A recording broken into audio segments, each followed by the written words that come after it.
Gênesis capítulo 8, hoje o capítulo inteiro. Nós começamos este culto falando e rendendo graças ao Senhor, porque o Senhor lembrou do seu povo, porque a sua misericórdia dura para sempre, na sua aflição. Quando nós estávamos aflitos sob o poder de nosso inimigo, o Senhor lembrou do seu povo e o resgatou debaixo desse poder. Assim como um dia ele resgatou o povo de Judá, que estava sob o domínio do Império Babilônico e também do Império Persa na sequência. Depois confessamos o nosso pecado porque nós temos a certeza de que o Senhor se esquece de nossas iniquidades. Não porque ele as apague de sua memória, mas porque ele é fiel à promessa que fez. Por exemplo, se nós confessarmos os nossos pecados, ele é fiel e justo para nos perdoar de toda iniquidade. O Senhor se lembra do seu povo, o Senhor esquece das iniquidades. E hoje o nosso texto começa no versículo 1 dizendo que Deus se lembrou de Noé. Uma das características principais das Escrituras é nos mostrar um Deus que se apresenta ao seu povo como o Senhor de uma aliança. E dentro desta aliança, fazendo promessas ao seu povo, promessas que ele permanece sendo fiel, muitas vezes o seu povo se afastando completamente da aliança ou se afastando completamente do relacionamento com Deus. Por exemplo, um dia ele chamou Abraão para caminhar com ele e dizendo que Abraão possuiria a terra de Canaã.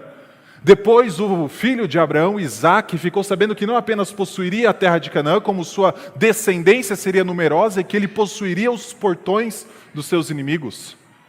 Quando o neto de Abraão foi chamado por Deus, Deus se apresentou como o Senhor de Abraão, de Isaque, desta mesma aliança, dizendo que as mesmas promessas para os dois era promessa para Jacó também. Assim também essas promessas se tornaram a promessa para Israel. E muitas delas se tornam ainda promessas para o povo de Deus hoje. É dessas promessas que o Senhor se lembra. E essa é uma das promessas que nós temos em Gênesis capítulo 8. Por isso peço que você acompanhe a leitura deste capítulo. Então Deus se lembrou de Noé e de todos os animais selvagens e de todos os animais domésticos que estavam com ele na arca. Deus fez soprar um vento sobre a terra e as águas começaram a baixar. Fecharam-se as fontes do abismo e também as comportas dos céus, e a chuva do céu se deteve. As águas iam escoando continuamente da face da terra. Ao fim de 150 dias, as águas tinham baixado. No dia 17 do 7º mês, a arca repousou sobre as montanhas de Ararat, e as águas continuaram a baixar até o 10º mês. No primeiro dia desse mês apareceram os picos das montanhas. 40 dias depois, Noé abriu a janela que tinha feito na arca e soltou um corvo, o qual, tendo saído, ia e voltava até que se secaram as águas sobre a terra. Depois, Noé soltou uma pomba para ver se as águas já tinham diminuído na superfície da terra. Mas a pomba, não achando lugar para pousar os pés, voltou para junto de Noé na arca, porque as águas ainda cobriam a terra. Noé, estendendo a mão, pegou a pomba e a recolheu consigo na arca e a trouxe de novo para dentro da arca. Noé esperou mais 7 dias e de novo soltou a pomba fora da arca. À tarde ela voltou a ele trazendo no bico uma folha nova de oliveira. Assim Noé entendeu que as águas tinham baixado sobre a terra. Esperou mais 7 dias e de novo soltou a pomba. Ela, porém, já não voltou mais para ele. Aconteceu que no primeiro dia do primeiro mês do ano 601, as águas que estavam sobre a terra secaram. Então Noé removeu a cobertura da arca e olhou, e eis que o solo estava enxuto. E aos 27 dias do segundo mês, a terra estava seca. Então Deus disse a Noé: saia da arca, você, a sua mulher, os seus filhos e as mulheres dos seus filhos. Faça sair também todos os animais que estão com você, tanto aves como gado e todo animal que rasteja sobre a terra, para que povoem a terra, sejam fecundos e nela se multipliquem. Saiu, pois, Noé com os seus filhos, a sua mulher e as mulheres dos seus filhos. E também saíram da arca todos os animais que rastejam, todas as aves e tudo o que se move sobre a terra, segundo as suas famílias. Noé levantou um altar ao Senhor e, tomando de animais puros e de aves puras, ofereceu holocaustos sobre o altar. E o Senhor aspirou o aroma agradável e disse consigo mesmo: nunca mais vou amaldiçoar a terra por causa das pessoas, porque é mau o desígnio íntimo do ser humano desde a sua mocidade. Também nunca mais vou destruir todos os seres vivos, como fiz desta vez. Enquanto durar a terra, não deixará de haver semeadura e colheita, frio e calor, verão e inverno, dia e noite. Vamos orar? Senhor Deus, Teu povo se congrega mais uma vez, ó Pai, e se coloca diante da Tua palavra. Ilumine, ó Pai, em nosso coração, para que, confiando nela, descansemos em Ti. Esta é a nossa oração, no nome santo de Cristo Jesus. Amém. Meus irmãos, a nossa experiência nos diz que há vários momentos de nossa vida que nossa fé é testada em alguma medida. Esses testes podem ser tanto de situações extremamente difíceis pelas quais nós passamos, como de situações que parecem não mudar em nossa vida. Por exemplo, quando nós vivemos já há vários anos trabalhando em um emprego em que nós fazemos a mesma coisa e que permanecemos na mesma função, ou então moramos há vários anos na mesma casa, sempre esperando o momento em que vamos sair, talvez comprar a nossa própria casa, sair de um aluguel, e a nossa vida parece continuar nesse momento parece que é uma estagnação. E nós começamos a nos questionar por que passamos por isso, ou por que estamos vivendo isso. E nesse cenário geralmente podem surgir desânimo, ou enfado, ou então uma canseira em relação à vida. A rotina, ela parece não ser vivida com dignidade, apesar do Senhor nos ter feito seres extremamente rotineiros. Se tem uma coisa que o Senhor gosta no seu povo é de rotina, a tal ponto de a gente estar aqui todo domingo de manhã, todo domingo à noite. Rotina é algo bom, mas muitas vezes nós olhamos para aquelas coisas que não mudam em nossa vida e nós então desanimamos diante de alguns cenários, nós então começamos a nos questionar por que estamos vivendo aquilo. Mas há outras situações em que não é apenas um cenário igual que nos incomoda, mas sim o surgimento de um contexto completamente inesperado, como ser acometido de uma doença, ou então saber que um parente está com uma doença grave, ou então ser surpreendido com o luto de alguém que é muito próximo a nós, e então, ao invés de ser apenas aquele cenário igual, vem uma surpresa que traz uma dor intensa em nossa vida.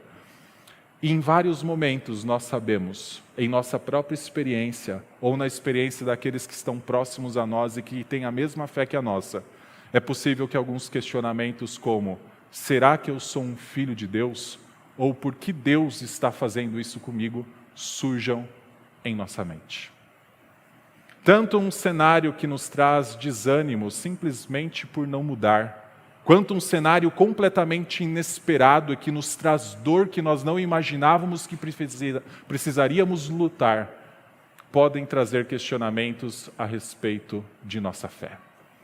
Este texto e vários outros das Escrituras nos mostram que talvez lidemos de forma inadequada com estes cenários, ou que permanecem em nossa vida e não mudam, ou que então mudam de uma forma tão repentina, que nós temos a dificuldade de lidar com eles, porque talvez não compreendemos, ou então ainda não abraçamos completamente as promessas de Deus. Quando a gente olha para Gênesis capítulo 8, começando com a expressão, então Deus se lembrou de Noé, essa expressão bateu forte no coração dos israelitas que estavam peregrinando, os hebreus que estavam peregrinando pelo deserto, sob a liderança de Moisés, pois um dia Deus ouviu o gemido do povo de Israel e se lembrou das promessas feitas a Abraão, Isaque e Jacó. Olhar para Noé sendo lembrado por Deus, para um povo que ouviu essa história pela primeira vez, você precisa sempre lembrar, Gênesis foi escrito para o povo hebreu, não foi escrito para Noé, não foi escrito para Adão. A história deles está sendo contada, mas foi contada para um povo que viveu muitos anos, milhares de anos depois. Essa história tinha a ver com a caminhada deles no meio de um deserto em que eles ficaram 40 anos. E nesse deserto em que eles ficaram 40 anos, surpreendidos depois, é claro, por conta do seu pecado de incredulidade, eles precisavam se lembrar que Deus se lembrou deles. E esse texto nos ensina que uma vez que Deus é fiel às suas promessas, nós precisamos compreender quais são essas promessas, para que então saibamos lidar com os diversos contextos de nossa vida. Compreender adequadamente quais são as promessas de Deus nos ajuda a esperar pelo cumprimento delas de forma adequada, confiando no Senhor e descansando no Senhor. Então esse texto pode ser dividido em 4 partes. A primeira delas está do versículo 1 até o versículo 5, que nós enxergamos um Deus que é fiel à aliança que ele fez com Noé. Do versículo 6 até o versículo 12, nós temos então um Noé esperando o cumprimento das promessas. E a gente vai ver como Noé espera, de uma forma bastante ativa, o cumprimento dessas promessas. Do versículo 13 até o versículo 19, nós temos então o cumprimento da promessa de Deus. Para então, do versículo 20 até o versículo 22, nós sermos colocados diante de uma nova promessa de Deus. Um Deus que é fiel às suas promessas, um Noé que espera o cumprimento delas, o cumprimento da primeira promessa e então uma nova promessa. Então veja o versículo 1 até o versículo 5, como ele nos apresenta um Deus que é fiel à sua aliança e fiel às suas promessas. Então Deus se lembrou de Noé e de todos os animais selvagens e de todos os animais domésticos que estavam com ele na arca. Deus fez soprar um vento sobre a terra e as águas começaram a baixar. Fecharam-se as fontes do abismo e também as comportas dos céus, e as chuvas do céu se deteve. As águas iam escoando continuamente da face da terra. Ao fim de 150 dias, as águas tinham baixado. No dia 17 do 7º mês, a arca repousou sobre as montanhas de Ararat, e as águas continuaram a baixar até o 10º mês. No primeiro dia desse mês, apareceram os picos das montanhas. O nosso texto do sermão anterior, Gênesis 7, diz que as águas do dilúvio cobriram a terra até 7 metros acima das montanhas. E no versículo 5 nós encontramos pela primeira vez os picos das montanhas, o cume delas, sendo avistado por Noé. Mas tudo isso só é possível porque Deus se lembrou de Noé. Deus se lembrou de Noé como um dia se lembrou do povo hebreu que estava escravizado na terra do Egito. Deus se lembrou de Noé como um dia se lembrou do povo judeu que estava exilado durante 70 anos. Deus se lembrou de Noé como um dia se lembrou das nossas vidas que estavam debaixo do domínio de Satanás e então submetidos a ele. A promessa do Senhor foi de libertar o seu povo. A promessa do Senhor foi de manter o seu povo. A promessa do Senhor foi de cumprir aquilo que ele prometeu. E nós encontramos Deus se lembrando de Noé logo no capítulo 8. Mas se você olhar para os tempos, parece bastante tempo quando Deus se lembrou de Noé. Versículo 3 fala que já era o 7º, o 4 já era o 7º mês, o 5 que já era o 10º mês.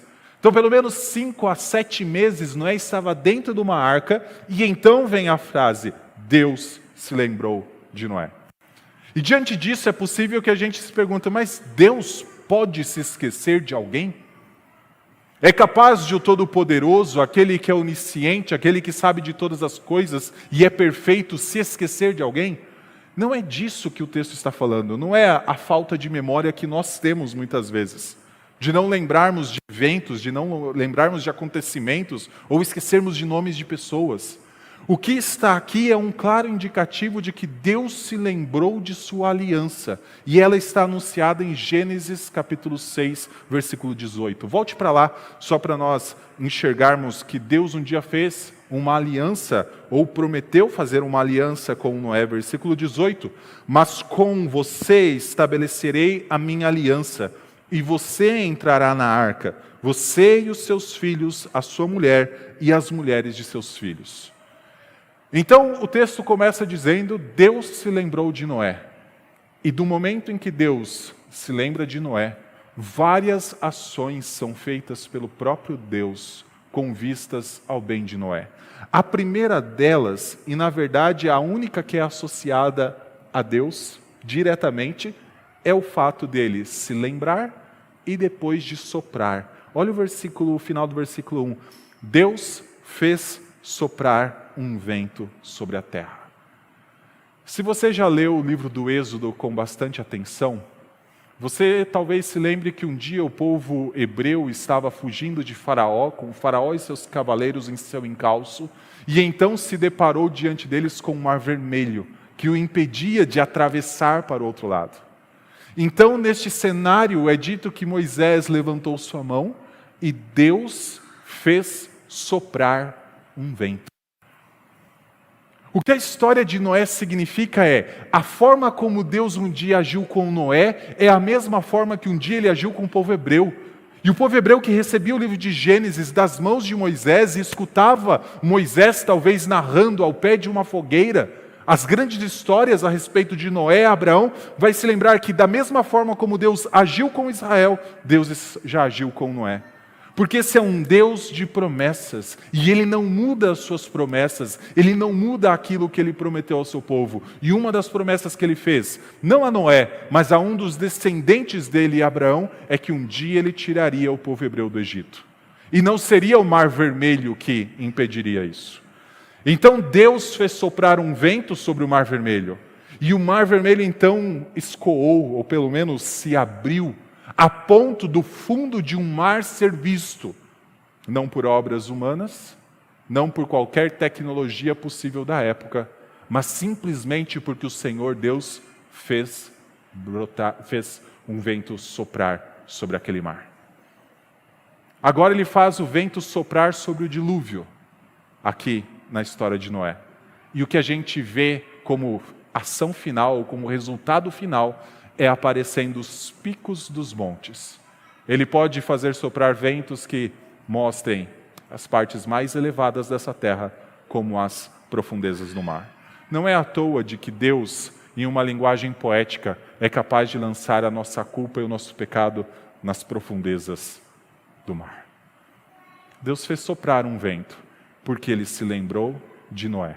Mas não é só isso que Deus faz nesses versículos. Apesar de só dizer, Deus se lembrou, Deus fez soprar, veja o seguinte, a partir do versículo 2. As fontes do abismo se fecharam, as comportas dos céus também. Nada disso se fecha sozinho. Tudo isso se fecha somente com a ação do próprio Deus. A gente vai ver no próximo sermão, no capítulo 9, que Deus faz a promessa de nunca mais destruir a terra com água, a tal ponto dele dizer o seguinte: toda vez que eu trouxer chuvas à terra, o meu arco estará na nuvem para que eu não destrua a terra com água. É Deus que traz cada chuva que cai sobre nosso planeta. É Deus que leva cada chuva embora. Assim como Ele fez um dia a primeira chuva, que nós conhecemos como o dilúvio, cair nessa terra, Ele também é aquele capaz de abrir os abismos da terra e então fechar as comportas dos céus para que a água escoasse por completo. Em cada detalhe, em cada ação que Deus faz, lá por trás está o seguinte: Ele se lembra das suas promessas. E Ele se lembra da aliança que fez com o seu povo. Então, o versículo 5 fala que no 10º mês, no primeiro dia desse mês, apareceram os picos das montanhas. Fique com essa data em mente. Começou a chover no primeiro mês do ano, aqui está o 10º mês, então já tinham passado 10 meses com águas cobrindo a terra, e agora começavam a aparecer os picos das montanhas, a ponto então da arca, no versículo 6 em diante, repousar sobre um desses picos. A arca enrosca, vamos dizer assim. Lembre-se, a arca não foi pilotada por Noé, ela simplesmente flutuava, e então quando as águas começaram a baixar dos 7 metros que estavam acima das montanhas, ela enrosca numa delas. Aqui diz até qual dessas montanhas ela enrosca. Mas as águas ainda não baixaram por completo. E já tinha 10 meses que Noé estava dentro dessa arca. Quase 10 meses. Versículo 6 em diante, então, vai nos mostrar um Noé que está ansioso ou na expectativa por ver as promessas do Senhor cumpridas? Veja como Noé é descrito a partir do versículo 6. 40 dias depois da arca enroscar, então passaram mais 40 dias, já estava baixando as coisas, mas 40 dias ainda, Noé estava dentro. Abriu a janela que tinha feito na arca e soltou um corvo, o qual, tendo saído, ia e voltava, até que se secaram as águas sobre a terra. Depois Noé soltou uma pomba, para ver se as águas já tinham diminuído na superfície da terra, não apenas no cume dos montes. Mas a pomba, não achando lugar para pousar os pés, voltou para junto de Noé na arca, porque as águas ainda cobriam a terra. Já se passaram pelo menos 11 meses aqui, né? 10 mais 40 dias, 11 meses. 10. Noé esperou mais 7 dias e de novo soltou a pomba fora da arca. À tarde ela voltou a ele, trazendo no bico uma folha nova de oliveira. Assim Noé entendeu que as águas tinham baixado sobre a terra. Esperou mais 7 dias e de novo soltou a pomba. Ela, porém, já não voltou mais para ele. Ao final do versículo 12, nós temos quase um ano completo de dilúvio, pelo menos 11 meses aí completos de dilúvio. Deus se lembrou de Noé e comunicou isso a Moisés, não comunicou isso a Noé. E a gente encontra, em todo esse período do dilúvio, um Noé confinado dentro de uma arca, com sua esposa, 3 filhos e suas 3 noras. E mais todos os animais que ele reuniu, que Deus, na verdade, reuniu, para entrarem dentro da arca.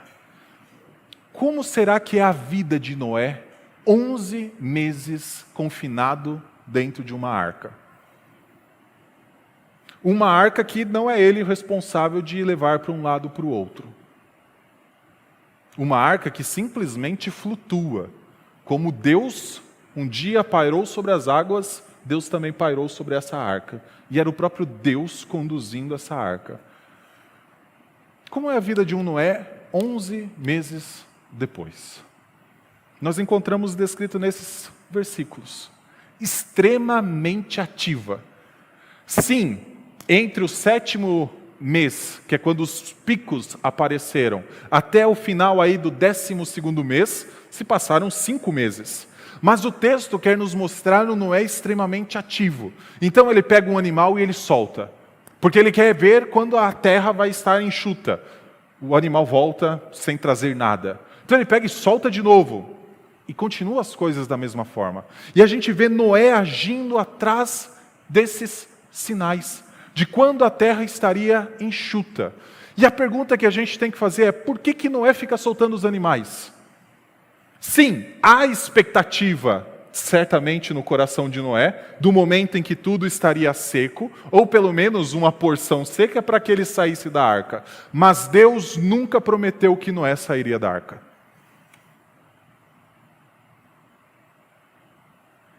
Você já encontrou isso? Deus nunca disse que Noé e sua família sairiam da arca. Mas Noé entende que a promessa de Deus de preservação da vida tem que vincular aquele que está sendo a vida preservada com um contexto adequado para que a vida seja preservada. E a arca não era esse contexto perfeito para que a vida seja preservada para sempre. A arca, nós vimos no sermão anterior, era como um santuário, em que Noé um dia entrou com animais puros e impuros, em que Noé adentrou com sua família, e como um santuário foi fechado, por fim, pelo próprio Deus. Afinal, nenhum santuário do Senhor é construído por mãos humanas apenas. Só que esse santuário, depois de 11, 12 meses, 10 meses, pouco tempo, já não seria aquele santuário puro do início da jornada. Certamente ele estaria contaminado. Não era o contexto ideal para a preservação da vida de Noé. Então Noé solta cada um destes animais procurando sinais do cumprimento da promessa de Deus. E Noé sabia que Deus, para preservar sua vida, também teria que dar um contexto adequado para a preservação dessa vida. Jamais seria a arca apenas. Afinal, Noé foi tomado da terra, um dia em seu pai Adão, formado da terra. O ser humano precisa da terra para que a sua vida seja preservada. Noé então esperava pelo surgimento dos sinais de que a promessa de Deus estava cada vez mais próxima. Sim, Deus tem promessas que Ele é fiel e que Ele vai cumprir ou que Ele já cumpriu. E ao povo de Deus cabe esperar por este cumprimento dessas promessas, mas ativamente buscar compreendê-las e buscar contemplá-las. Quando o apóstolo Pedro fala lá em 1 Pedro capítulo 2, de que nós, depois de sermos regenerados pela palavra, nós esperamos ansiosamente o grande dia do Senhor, ele fala que o Senhor nos deu uma esperança que é extremamente ativa. Nós não somos um povo que cruza os seus braços e fica esperando o grande dia do Senhor chegar. Nós agimos para pregar o Evangelho, para levar a mensagem que um dia fará com que então nós encontremos esse grande dia à frente. Nós oramos apressando o dia da volta do Senhor. O Senhor nos mostra que nós temos que ter uma vida como se nós vivêssemos constantemente em um santuário. Não é simplesmente esperar as promessas de Deus, é ativamente tentar compreendê-las e tentar enxergá-las quando elas se cumprirem. Porque é possível que muitas vezes nós não consigamos reconhecer as promessas de Deus em nossa vida, infelizmente. É possível que nós já tenhamos passado diversos meses ou anos, mesmo já tendo professado nossa fé, sem nunca ter agradecido a Deus por cada detalhe e cada boa dádiva que o próprio Deus dá à nossa vida. Entramos em um automático tão grande que nós acreditamos que até o alimento que é posto em nossa mesa fomos nós que colocamos. E nós não lembramos que toda a graça tem que ser dada a Deus, porque toda boa dádiva vem do próprio Senhor. Afinal, uma das promessas dele é que nós não devemos andar ansiosos do que vamos comer e vestir. Essa é uma promessa do Senhor. Por quê? Porque nós podemos ativamente contemplar o cumprimento dessa promessa a cada dia de nossas vidas. Assim Noé buscava enxergar um momento em que o contexto adequado estaria diante dos seus olhos, e por isso, em 6 versículos, Noé envia animais, traz animal para dentro, abre janela. Noé é extremamente ativo. Sim, são 5 meses condensados em 7 versículos, mas nós temos um Noé buscando os sinais do cumprimento da promessa de Deus. Deus é fiel às suas promessas, encontramos um Noé buscando os sinais do cumprimento dessas promessas, e então do versículo 13 até o versículo 19 nós temos o cumprimento da promessa que o Senhor fez a Noé. Aconteceu que no primeiro dia do primeiro mês do ano 601, as águas que estavam sobre a terra secaram. Já está no ano seguinte. Então Noé removeu a cobertura da arca e olhou, e eis que o solo estava enxuto. Se passou um ano. 14, e aos 27 dias do segundo mês, já não é mais o primeiro dia do primeiro mês, já se passaram mais um ano e 27 dias, a terra estava seca, completamente seca. Então Deus disse a Noé: saia da arca, você e sua mulher, os seus filhos e as mulheres dos seus filhos, faça sair também todos os animais que estão com você, tanto aves como gado, e todo animal que rasteja sobre a terra, para que povoem a terra, sejam fecundos e nela se multipliquem. Saiu, pois, Noé com os seus filhos, a sua mulher e as mulheres dos seus filhos, e também saíram da arca todos os animais que rastejam, todas as aves e tudo o que se move sobre a terra, segundo as suas famílias. 2 coisas me chamam muita atenção nessa porção do capítulo 8. A primeira delas é um Noé extremamente ativo que buscava os sinais. Ele já tinha contemplado vários dos sinais. Uma pomba tinha trazido no bico uma folha de oliveira, indicando que já tinha relva, e se já tinha relva em algum lugar, já tinha solo seco em algum lugar.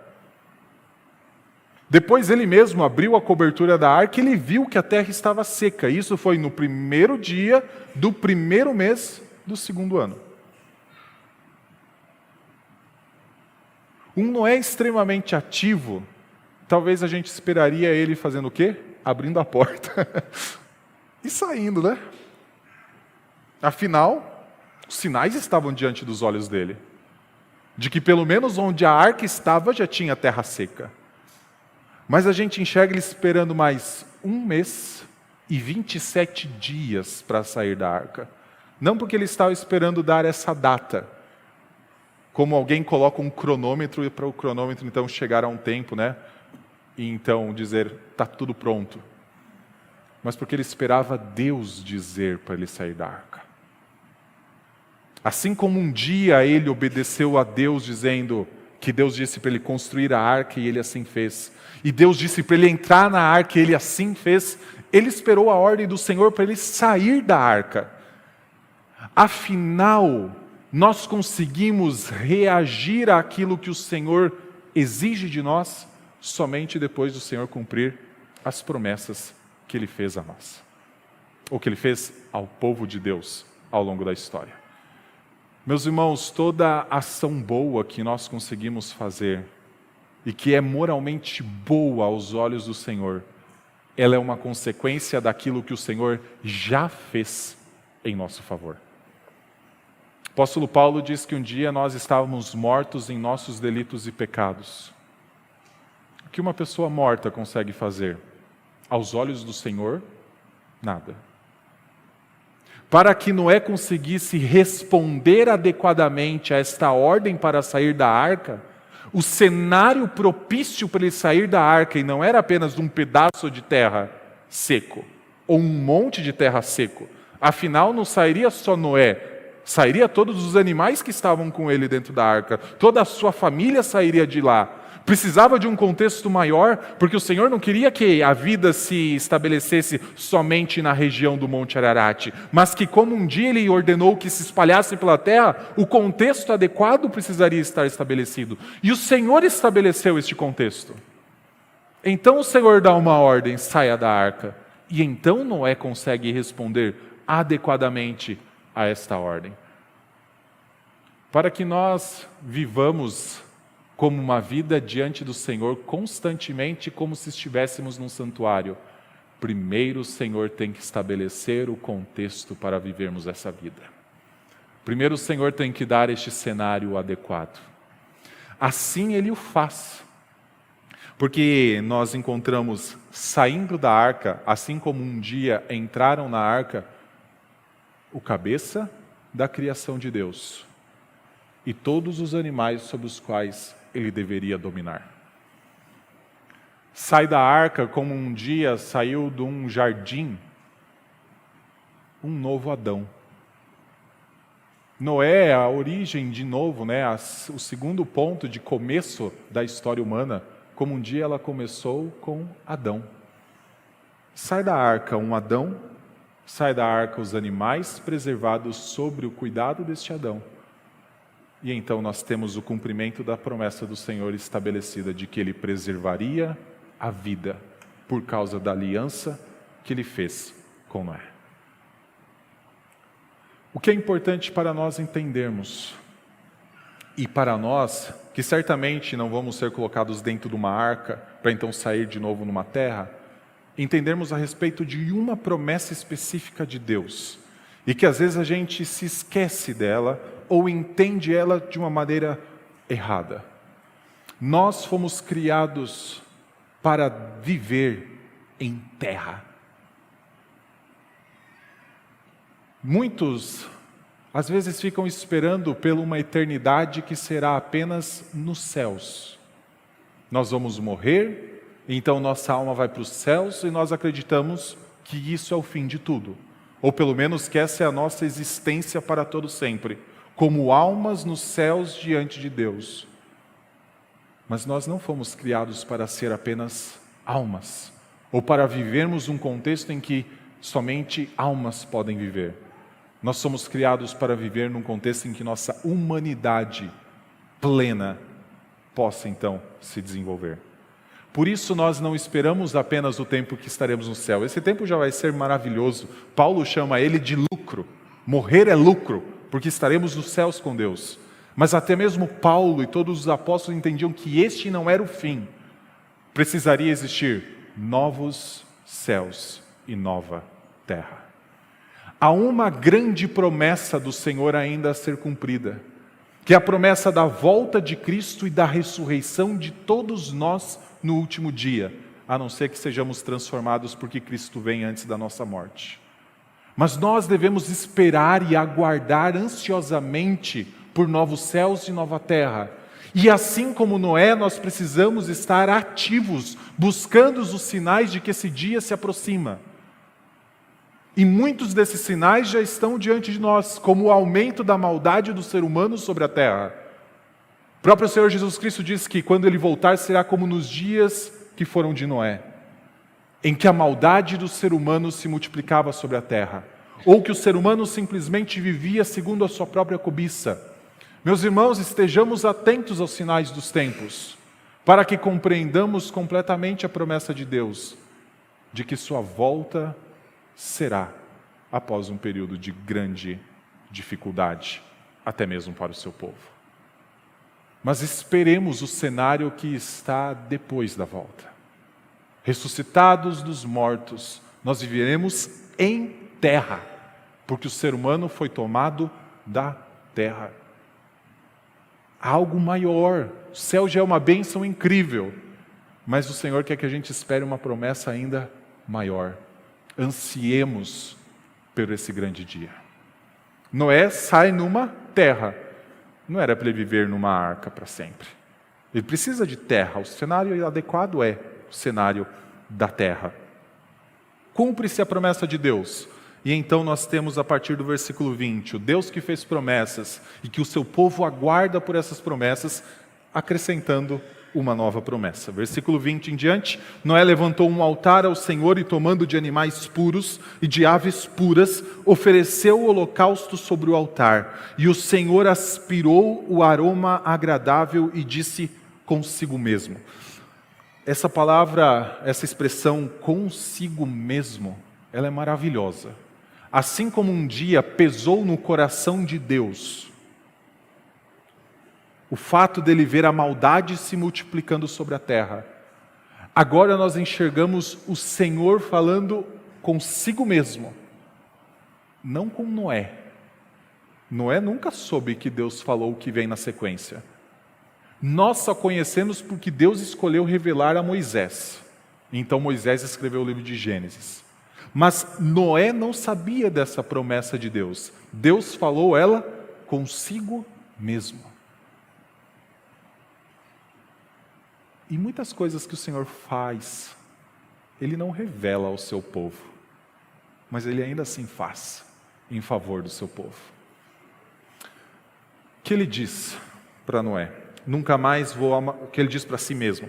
Nunca mais vou amaldiçoar a terra por causa das pessoas, porque é mau o desígnio íntimo do ser humano desde a sua mocidade. Também nunca mais vou destruir todos os seres vivos, como fiz desta vez. Enquanto durar a terra, não deixará de haver semeadura e colheita, frio, calor, verão e inverno, dia e noite. O que Deus diz para si mesmo tem a ver com a vida do próprio Noé. Sim, saiu da arca um Noé que obedecia a Deus a cada uma das suas palavras. Faz uma arca, ele fez. Entra na arca, ele entrou. Sai da arca, ele saiu. Mas Deus ainda contempla Noé, sua esposa, seus 3 filhos e as esposas de seus filhos. E Deus diz para si mesmo, ainda existe maldade no coração do ser humano. A promessa que vem de o Senhor não destruir mais a terra não mais amaldiçoar a terra, não é porque Noé era plenamente digno dela. Noé é muito bom até esse capítulo 8, mas nós vamos chegar no capítulo 9 na próxima mensagem. E nós vamos ver que um Noé não é perfeito para ser merecedor das promessas de Deus, assim como nenhum de nós. O Senhor renovou suas promessas ao longo da história, não porque o seu povo merecesse cada uma delas, não porque o seu povo fosse digno de cada uma delas, mas o Senhor contempla o coração do ser humano, inclusive de um Noé que o obedece em vários aspectos, e o Senhor enxerga ainda o mal. Ele não disse isso para Noé, mas ele sabia isso no próprio coração dele. O Senhor olha para nós, e por melhores que nós estejamos em nossa caminhada, e nós devemos buscar ser santos a cada dia, o Senhor ainda sabe que nós pecamos, que o nosso coração muitas vezes ainda produz o mal como uma fábrica que produz ídolos, que os nossos pensamentos ainda muitas vezes são movidos por cobiça e não pela glória do Senhor. Mas o Senhor ainda diz que nós devemos esperar promessas. Por que Ele faz isso? O versículo 20 e o versículo 21 nos dá a dica do porquê o Senhor ainda faz com que pessoas que não são dignos de suas promessas anseiem pelo cumprimento delas. Noé saiu da arca e a primeira coisa que Noé faz é levantar um altar.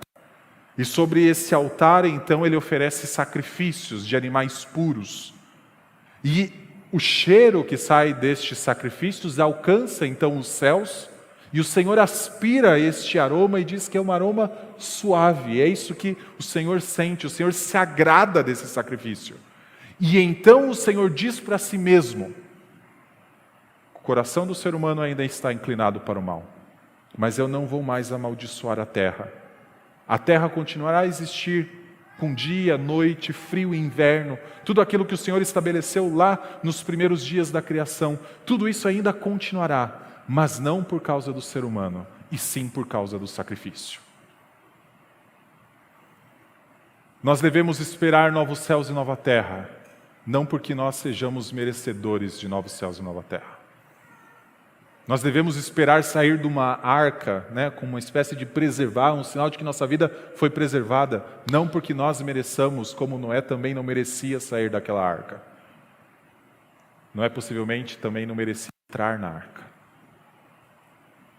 Mas nós devemos esperar novos céus e nova terra, porque alguém morreu por causa da maldade que existe em nosso coração. Por causa de um sacrifício, Deus faz uma nova promessa. Por conta da morte do seu filho numa cruz, carregando toda a maldição que deveria estar sobre nós, nós podemos esperar uma nova promessa ser cumprida. É porque Cristo Jesus foi oferecido a Deus e se ofereceu a Deus como grande sacrifício, que nós podemos esperar então um dia viver num cenário propício para que não pequemos mais, para que não fujamos mais do Senhor, para que não sigamos mais nossas cobiças, para que não desejemos mais o que não deveríamos desejar. É somente porque Cristo Jesus morreu na cruz, como um dia o Senhor aspirou esse aroma suave do sacrifício, que Ele faz uma promessa de que nós podemos esperar um cenário melhor, não pelos nossos méritos. Mas graças a Deus o Senhor nos possibilita esperar este sinal melhor. O que isso tem a ver conosco? Nós que muitas vezes vivemos cenários em que a nossa vida não muda, como se estivéssemos dentro de uma arca confinados há 1 ano e pouco. Ou então, quando somos surpreendidos por uma dor que nós não esperávamos que caísse sobre nossa vida. Como nós devemos reagir nesses contextos? Noé se torna para nós um exemplo nesse texto, esperando o cumprimento das promessas de Deus.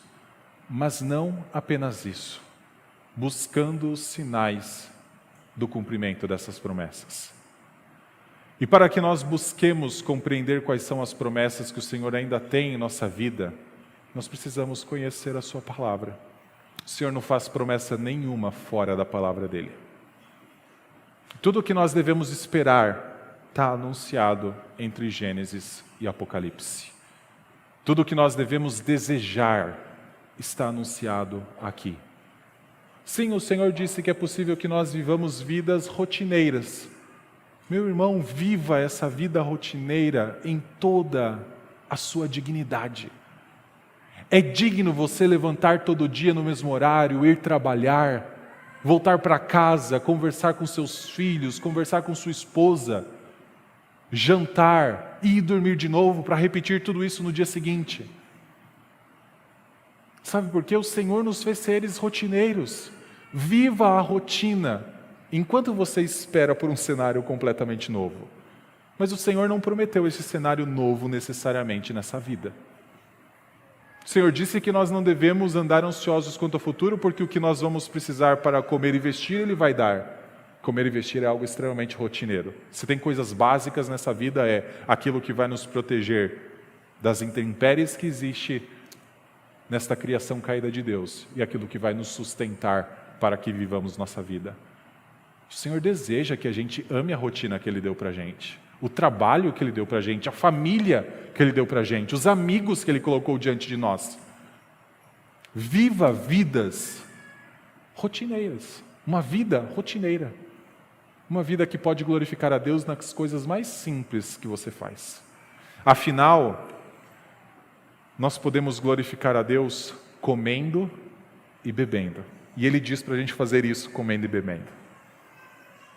Viva uma vida rotineira. Em segundo lugar, conheça essas promessas que o Senhor fez para nós.